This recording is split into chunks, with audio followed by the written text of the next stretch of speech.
بله امشب باز هم با تلاش فراوان و انشالله پیروزم. دهن ما امشب سرویس شد تو ما دوباره در لایو اومدیم.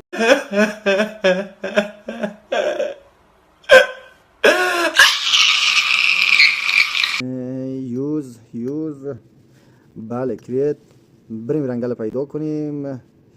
رنگ درنگل ترانسفورمرز. خب این هم قلف رمز نداره. بیاین بخیر خدا برسونید زودتر در لابی. خب خط لن از استالبر سمت پریس مود سمت مود میشن. مود میرن یک لگ جانانه هم باش همراه.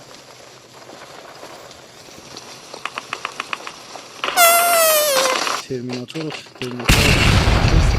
جالب خواهد شد.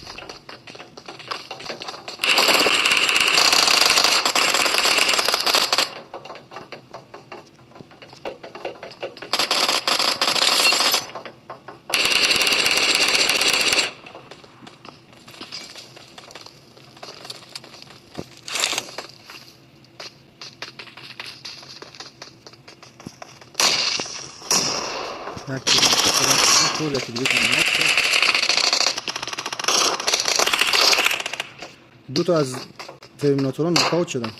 اسکواد خرس هنوز پر است. مزاری هم از پشت سر اسکواد خرس آمده است. سعی کنیم مزاری چی میکنه.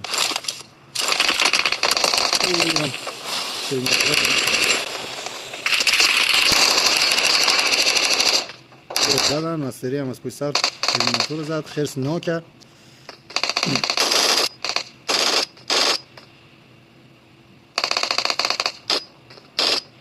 فرید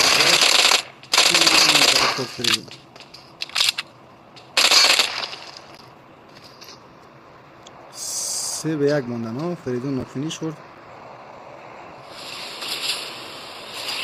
خرس با تمام قدرت. A few moments later.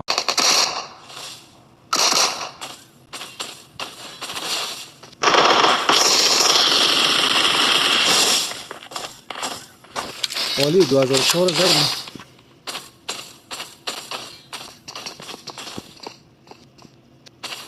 این 2004 نیست دیگر هم از این 2000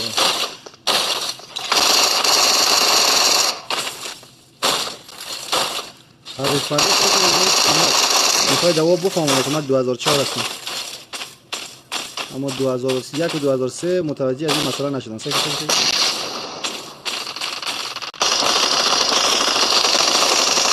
فهمیدم که منظورش تیما پس چرا شما نمیفهمید؟ خب اینجا اینال کیره زدن شاید از همکلانی های هم دیگه هستن یا شاید 100 گپ و 100 دو دیگه یارو بذاره که جمپک زدم چرا نفهمیدین. 2004 بچهش اگر تیمی اول شود به جرم تیما هیچ جایزه بهش تعلق نمیگیره.